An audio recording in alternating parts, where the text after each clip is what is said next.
So good to see faces. My name is Dana Wood. My pronouns are she, her, and hers. And I am the Community Investment Manager with the Colorado Blueprint to End Hunger. And I'm going to turn it over to my colleague, Dolores, to give a quick land acknowledgement before we begin our presentation. Thank you so much, Dana. Hello, everyone. My name is Dolores Ramirez. And today we underscore, reflect on, and celebrate the histories, culture, experiences, and contributions of Indigenous communities, the first peoples and stewards of the land now known as the United States. Before it became Colorado, this land was home to many tribal nations, including but not limited to the Apache, Arapaho, Cheyenne, Lakota, Pueblo, Shoshone, and Ute. Other tribes whose territories sometimes extended into Colorado included the Comanche, Kiowa, and Navajo. Colorado was a site of trade, travel, gathering, and spiritual healing for these tribes, and is currently home to over 70,000 Native, Indigenous, and First Nations people, including 2 federal recognized tribes, the Southern Ute in Ignacio and the Ute Mountain Tribe in Towahg. We offer our deepest gratitude and respect to the many Native leaders and groups who are active in the forefront of necessary social progress, helping bring equity and justice in reach where it's needed the most. Please join us in honoring the past, present, and future of Indigenous communities. Back to you, Dana. Thank you, Dolores. So we'll go through quickly our agenda, and if you all are following along in Spanish, the presentation starts on page 25. Again, welcome. I'm Dana. I'm with the Colorado Blueprint to End Hunger. We are a statewide collective impact organization based in Colorado, and we focus on food access, really working for Colorado where everyone who lives here can access the food they choose, where they want it, and when they need it. Next slide, please. So in this presentation, I have an amazing group of folks that will talk more in depth about our Colorado Healthy Food Access Grant. This was a program where the Colorado Blueprint to End Hunger received some private funding to really help increase healthy food access across the state of Colorado by granting out small grant dollars to small grocers, retailers, and mobile farm stores across Colorado. This was a 4-strategy approach that we took. The first strategy that we worked on was granting funds directly to stores in rural Colorado, and you'll hear more about that in our presentation. The second strategy was funding directly to an existing program that also already existed on the Front Range, was funding to Rocky Mountain Welcome Center. The third strategy was funding to the Acequia Institute, which is in southern Colorado in the San Luis Valley, to fund their community grocery store model.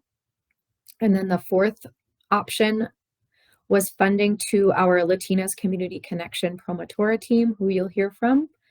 And they chose their own stores in the metro area and really worked with those stores to get that funding.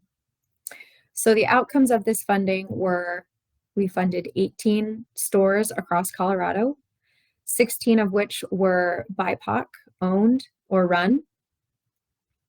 And then we funded a mix of rural and urban stores. And you can see that on the graphic on this slide. So now I'm going to turn it over to Nora and Cynthia at Latinas Community Connection Services, and they will share about their strategy.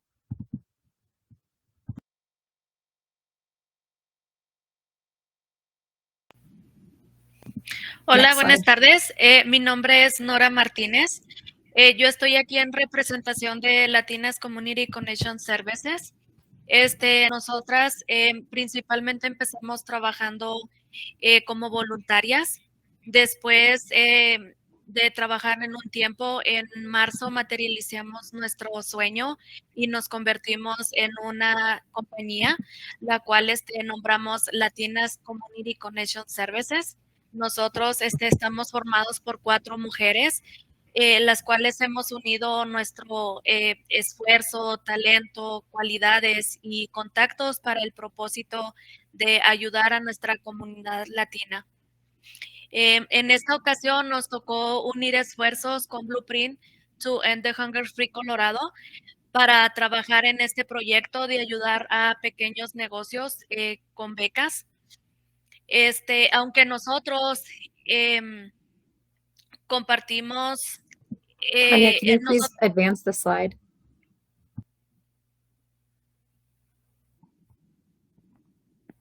oh, perdón. Aunque nosotras visitamos 9 pequeños negocios, solamente teníamos fondos para seleccionar a 3 de estos pequeños negocios. Estos negocios fueron Taquería La Pasadita, Abarrotes Gloria Market y Carnicería del Norte.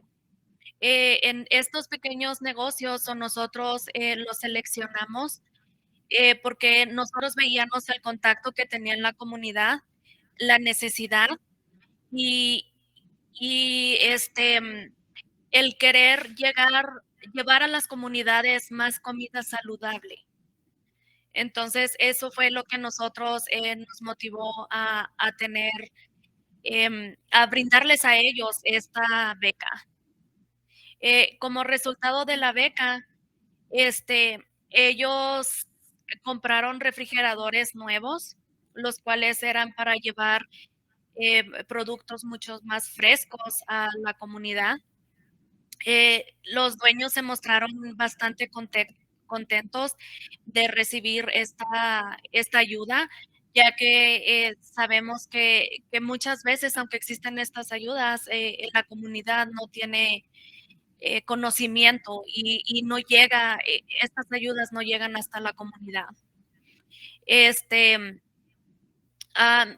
Los negocios también se mostraron interesados de si este programa piloto crece más, pues volver a recibir ayudas o poder pasar de voz a voz estas ayudas de las cuales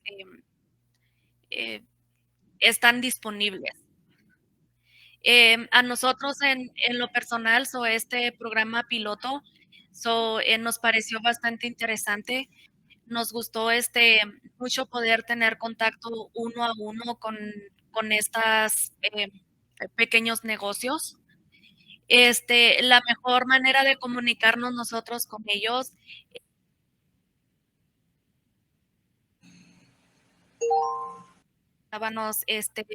las tiendas, hablábamos con los dueños, les explicábamos de qué se trataba este grant.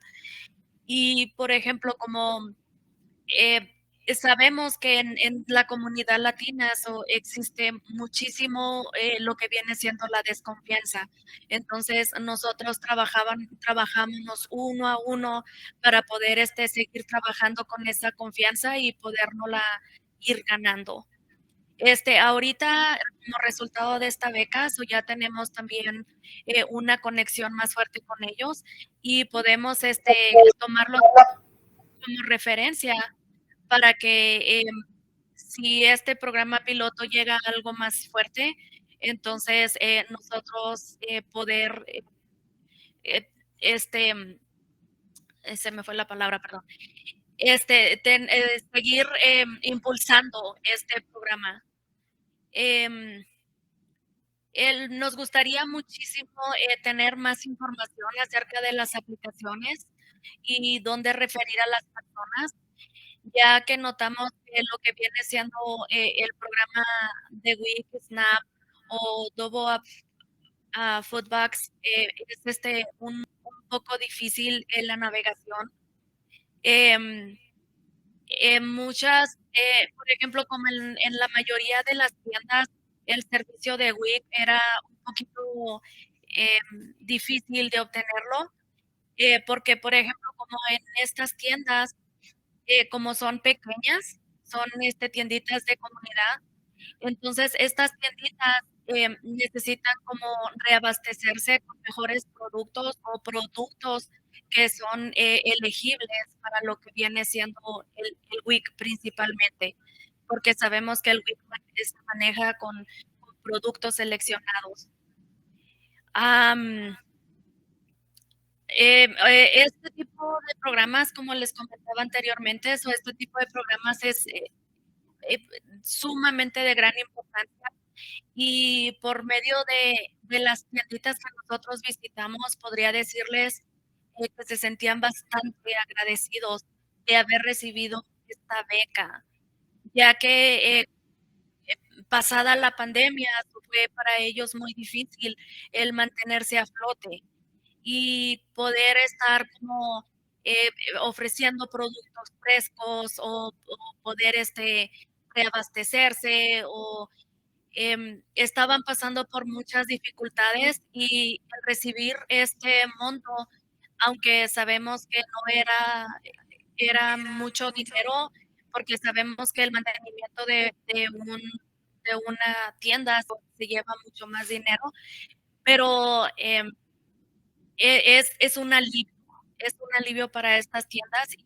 y dándole seguimiento a un poquito a lo que vienen siendo estas tiendas, están bastante agradecidos con la ayuda que ustedes que esto se proporcionó por medio de este programa. Hasta aquí termina mi presentación. No sé si tengan ustedes alguna pregunta o le paso la palabra a Raquel, ya que para que ellos nos platiquen un poquito de su experiencia.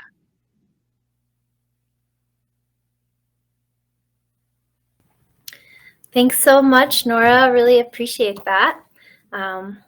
Let's see. Hi there, all. My name is Rachel Landis with the Good Food Collective down in southwestern Colorado. So Tanya, if you could advance the next slide, please. Awesome. So just different from the context Nora was just describing up in our Denver, we call it the Front Range, kind of urban corridor. A bit of context to kind of set the stage here. Starting my timer. But I live down in the southwestern corner of the state. We're approximately 7 hours away from our big city here in our capital. You've got to go, 7 hours, 3 mountain passes. We live in the high mountains and desert meet.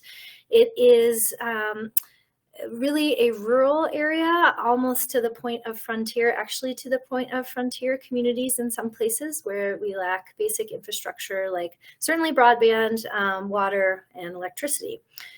So it's a massive territory. It's highly rural, so we still have quite a bit of agriculture here in place, but it's very low in population and density. So the average kind of density down here is about 12 people per square mile. You get out into Dolores County and we're down to 2 people per square mile. So pretty rural. Something else to know about our little corner of the state is we are home to the 2 native tribes that Dolores mentioned, or someone mentioned in kind of the earlier presentation. So our Ute, which is Ute Mountain Ute and Southern Ute tribes. We also border the Navajo Nation, the Hickory Apache nations, as well as some of the Pueblos down here. Something else about our region that is kind of an important piece to all of this is that it's an exceedingly expensive area to live, and wages are exceptionally low. And so that comes into play when we start to talk about food and food access. Next slide, please. And so for us with this opportunity, we really were looking at it as a way to address low access areas throughout our service territory. So again, if you have 2 people per square mile, you don't have a ton of bustling commerce. And so your opportunities to get food are quite low.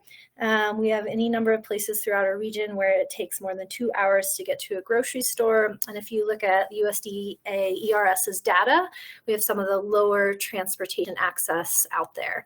There is no public transit, so you really got to grab your truck, your car, whatever it is to get to various places. So for us, we were looking to use this granting money to really target those areas where there's lowest food access and highest food security needs, and try to kind of hopefully infuse healthier produce and more affordable options into the areas. And so for us, I think something that we, that's what we need to have happen down here. The grant and kind of how it came forward was you have to work with someone that already sells produce.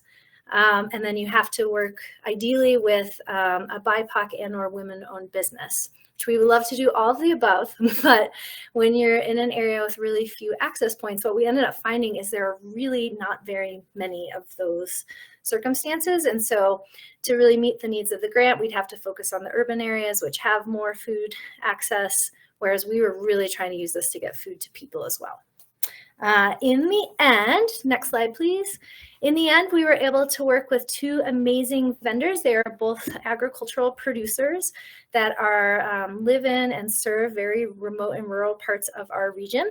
And they're both excited to really step into the space of kind of trying on SNAP and double up food bucks and see if they can kind of diversify their clientele. Let's see, next slide, please. Some of our takeaways down here. First and foremost, I think it's so cool this opportunity existed. So huge gratitude to the Blueprint for kind of putting this together and being really open to letting us kind of pilot and play and see what our communities needed. I think for us, this probably applies to other folks in rural areas. You really have to think outside the big box supermarket and start to think creatively. Where are those kind of selling places that people already go, the clientele you're working with, that are selling food and might be open to kind of taking this next step. And to really support those folks, it's pretty critical to have on the ground support for anyone who's enrolling through this process, their kind of success. So whether that's navigating the exceedingly complicated sign-on process to become a vendor, or perhaps it's some supply chain support as they're trying to figure out like, wow, I'm a convenience store, where do I get produce?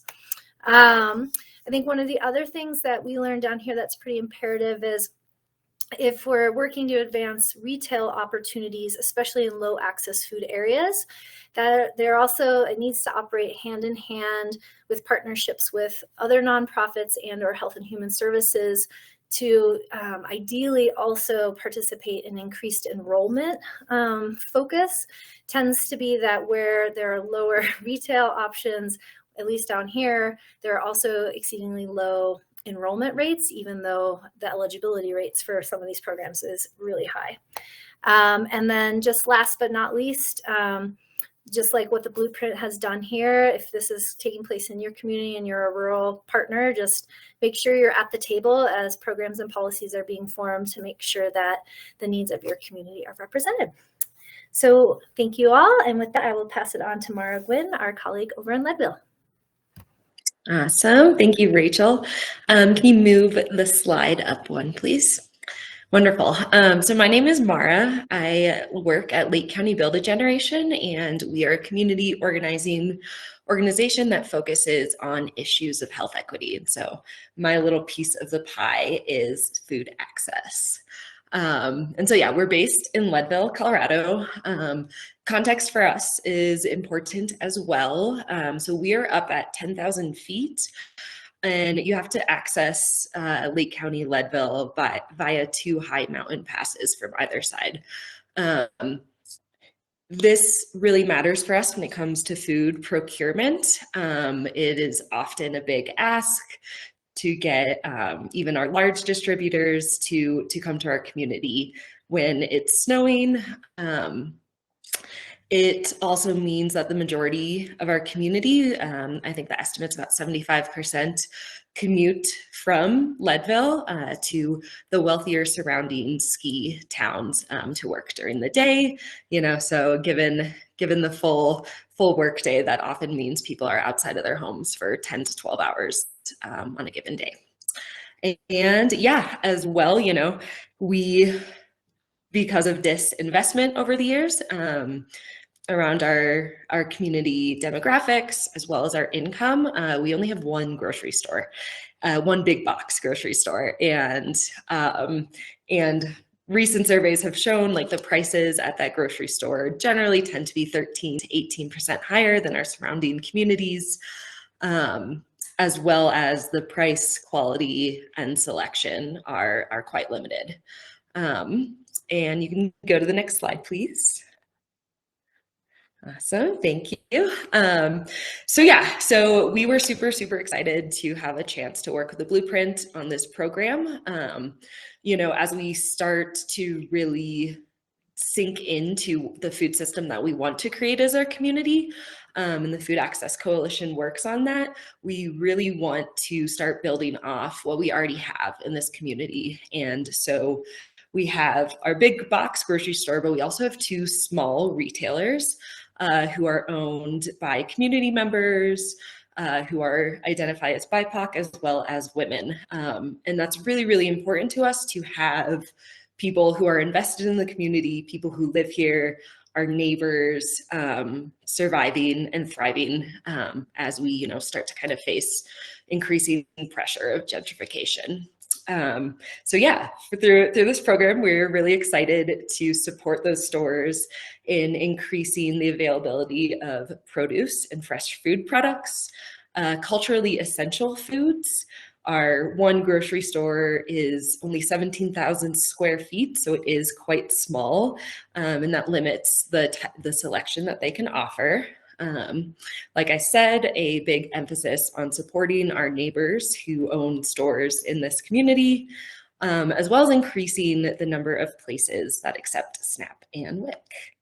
You can go to the next slide. Perfect. The two stores that we were able to work with were Envios La Pasadita and La Victoria Tienda Mexicana.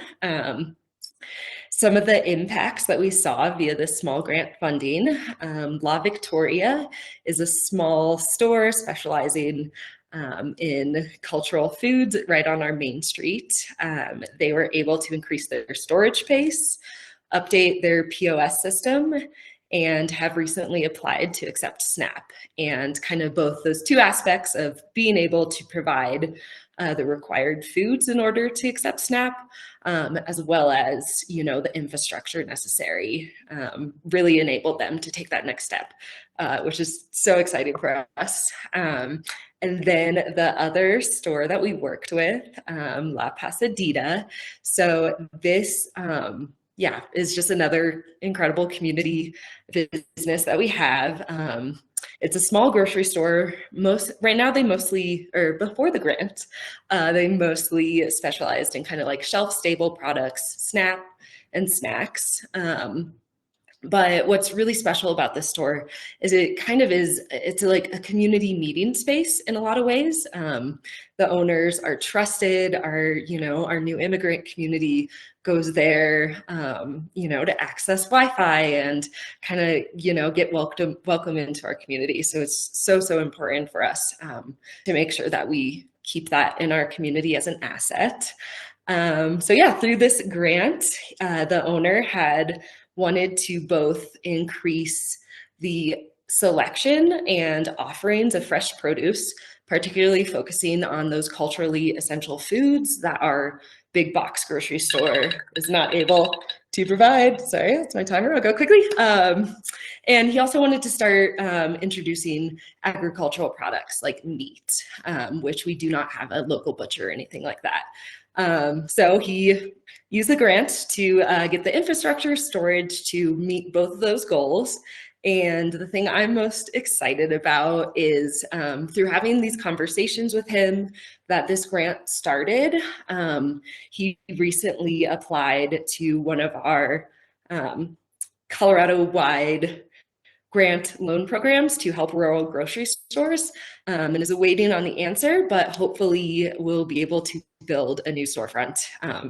And making that connection via this grant enabled that trusted relationship where we could get, offer that to him. So love it. We're so happy. And I will pass it on to Santa. Thank you all.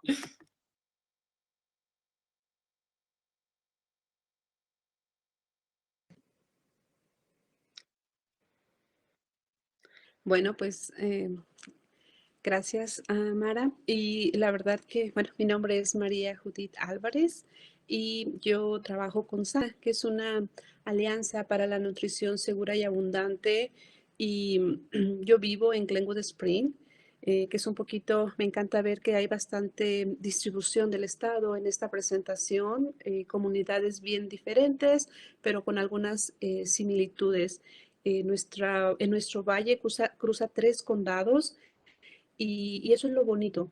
Habemos yo creo que más de 10,000 latinos y esta oportunidad que se dio con Blueprint para poder conectar con esta oportunidad de poder crear una granja donde se estuvo hablando con ella para que aplicaran para estos fondos, fue increíble ver este trabajo. Como resultado de esto, la granja intentó poner como una tiendita en Newcastle el año pasado, lo cual vio ellos que no les dio mucho resultado, pero gracias a este trabajo que se hizo en colaboración con ellos, ahora ellos están aceptando SNAP y decidieron que no van digamos, a trabajar con el WIC porque tienen muchos requisitos, porque no es elegible. Un programa que ellos tienen que es de agricultura de apoyo a la comunidad. Y este es su programa más fuerte que ayuda a la granja, ayuda al programa juvenil que tienen y también a ayudar a aliviar la inseguridad alimentaria que existe en nuestro valle. Ellos están por finalizar este servicio, este sistema de punto de servicio que se da del estado de Colorado, pero están realmente muy contentos. Ellos quieren aplicar ahora en diciembre para este programa de Double Up, para poder estarlo también aceptando a través de Nourish Colorado. Y la verdad que es un gran oportunidad de que se escuche a la comunidad.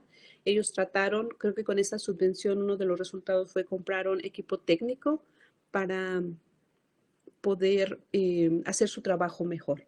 Así que creo que ha sido una gran colaboración y en esta, yo sé que SNAP es una gran herramienta para que las familias puedan luchar contra la inseguridad alimentaria y quisimos poner aquí un poquito el link acerca de que necesitamos dejarle saber a la comunidad de que se ha quitado de la carga pública para quitar esa barrera de que la gente pueda aplicar a ella.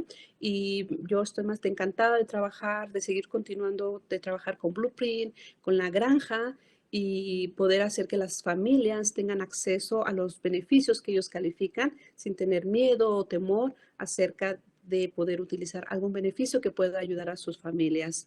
Y bueno, yo con esto se lo paso a Dolores. Gracias. Muchísimas gracias, Judith. Hello, everyone. My name is Dolores Ramirez, and I currently serve as the Vision Director for the Colorado Blueprint to End Hunger.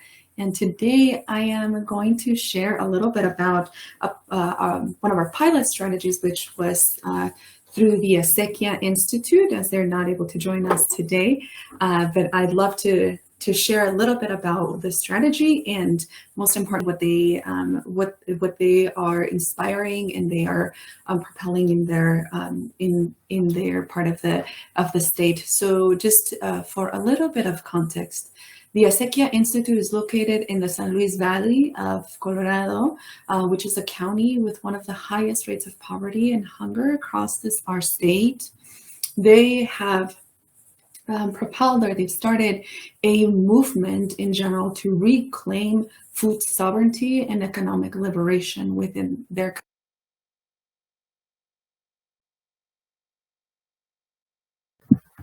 Dolores, I think you muted yourself. Oh, and my apologies. I'm not sure 100% how far I was into my conversation, but I will maybe just Economic liberation. Economic, perfect. Thank you so much. Thanks for bringing it up. Yeah, as I mentioned, they're working on a project to propel and to grow their food sovereignty and economic liberation. They have a very multifaceted approach, which includes several different projects. And by working with their community members, various across various sectors or various areas. And the funds that we were able to support with directly really apply to the San Luis People's Market, which was formerly known as the R&R Market. And one of the fun facts around it is that we understand that it was one of the longest stores or oldest stores, the oldest store in Colorado. So they were able to purchase this market and have turned it into a cooperative, so a co-op's grocery store.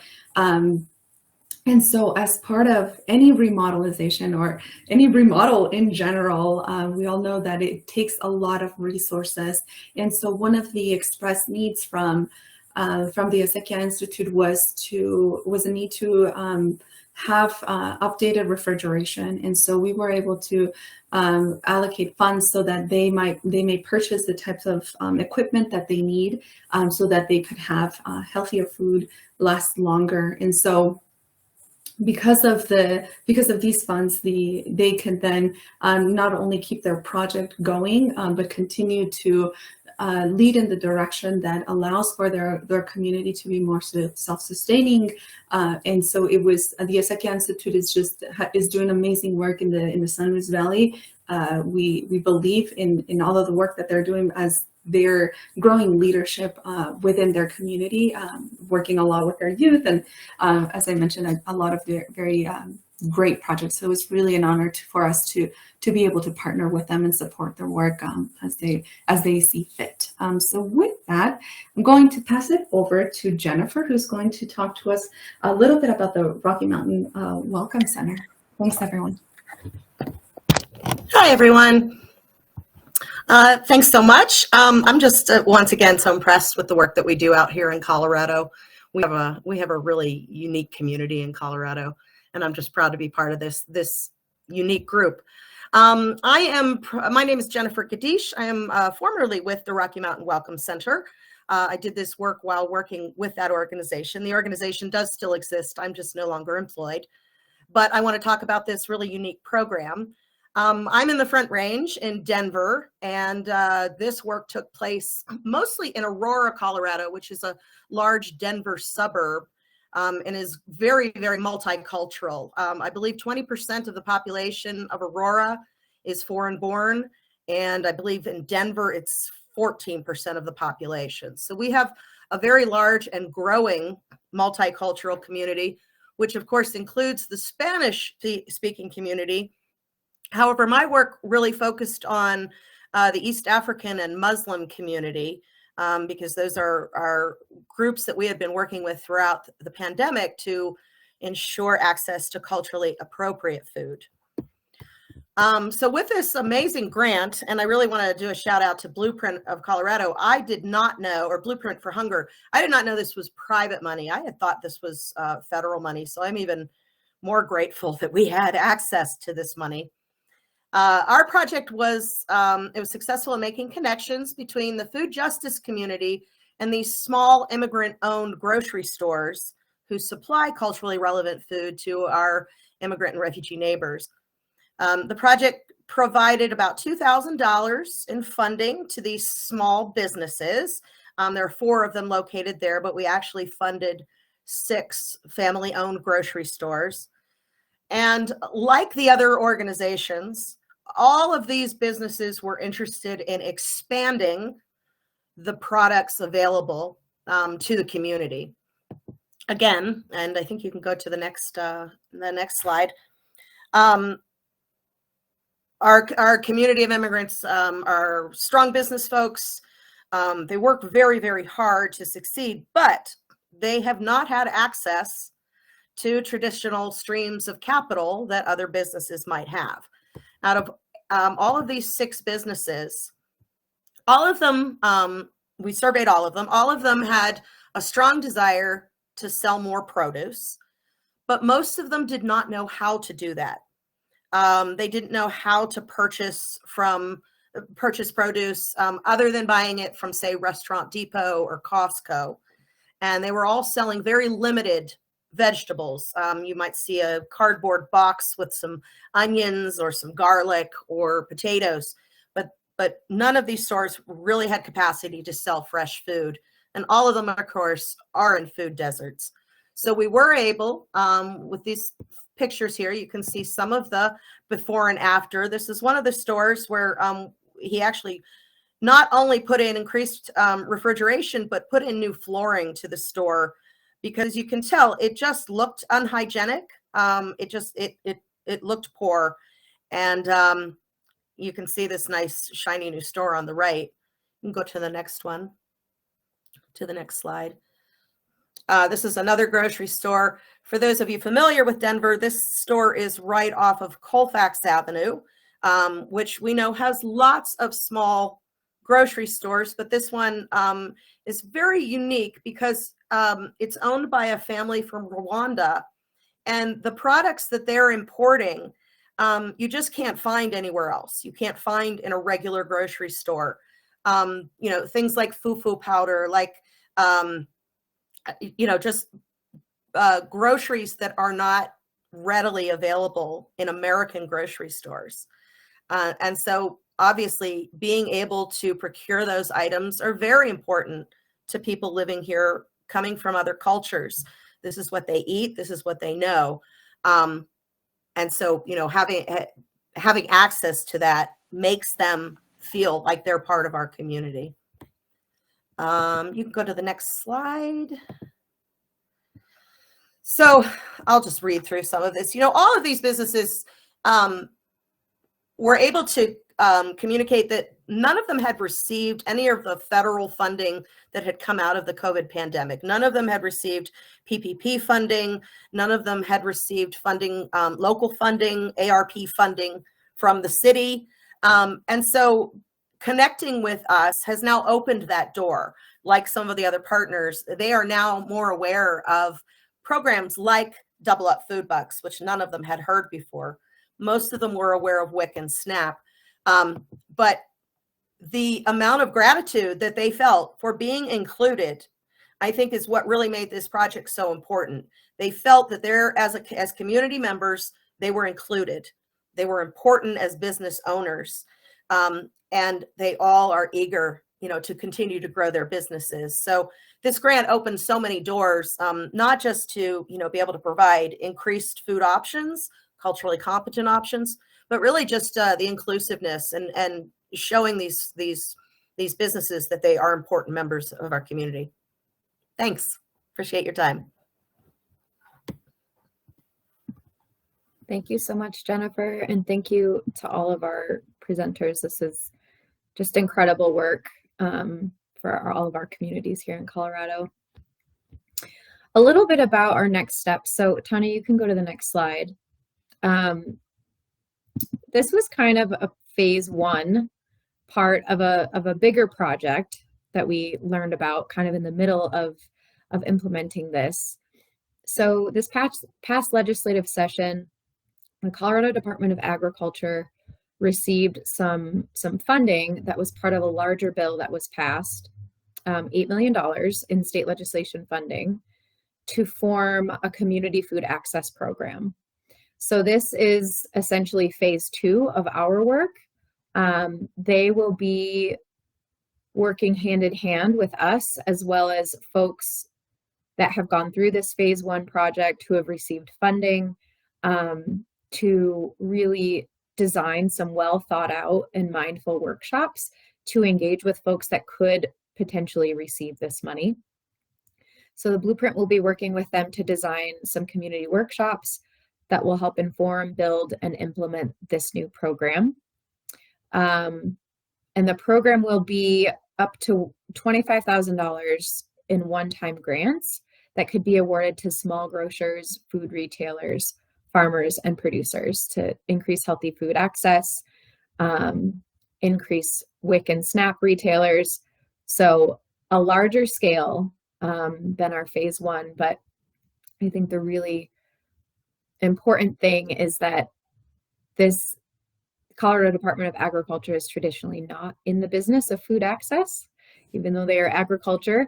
It's a really amazing opportunity for the grantees that received funding from us for our partners on the ground to really help inform and guide the development of this bigger program to make sure that it continues to reach folks like you saw throughout this presentation, and others who traditionally do not have access to this type of funding, don't know about it, may have language barriers. And this program will start hopefully in 2023. We are in the beginning stages of starting to plan out what these workshops will look like.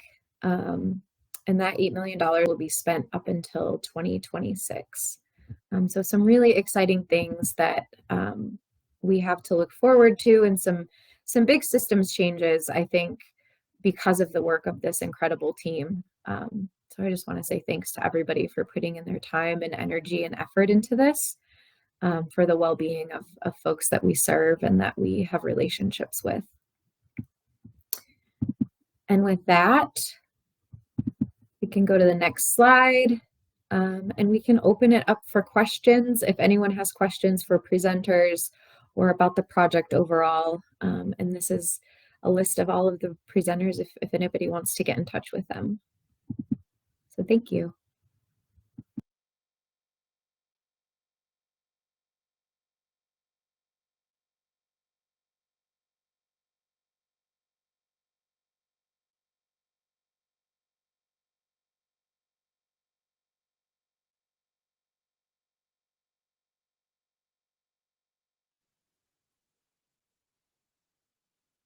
Thank you so And you much can to all feel of our free to come off speakers. mute. Oh, go ahead, Tanya.